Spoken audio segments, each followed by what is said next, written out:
suis à Saint-Louis et ils m'ont appris à faire coutume, regardez. Pour ta mère! Un influenceur calédonien a aujourd'hui été visé par une déclaration du Haut Commissariat pour des publications racistes. Je vous explique.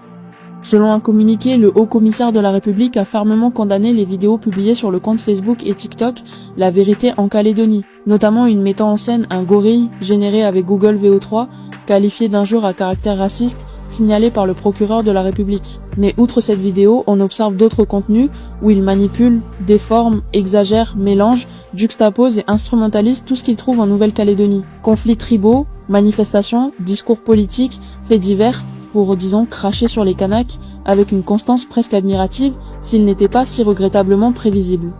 Il compile n'importe quel argument, qu'il soit valide ou non, pour les dépeindre comme des menaces, des sauvages, cherchant sans relâche à jeter l'opprobre sur les indépendantistes et à flatter une vision loyaliste simpliste. C'est, il faut le dire, d'une maladresse déconcertante. Pourquoi c'est problématique? Parce que cette approche, bien au-delà de l'erreur, bascule dans le racisme le plus basique. Elle réduit une communauté entière à des stéréotypes haineux, ignore leurs revendications légitimes et aggrave les tensions au lieu de les apaiser. Ces vidéos, prétendument informatives, ne sont qu'un chaos de généralisation et de ressentiment totalement déconnectés des réalités complexes de la Nouvelle-Calédonie. Bien sûr, ils ne représentent pas tous les loyalistes, mais incarnent une branche très extrême et peu courante de leur mouvement, dont la mentalité est inacceptable.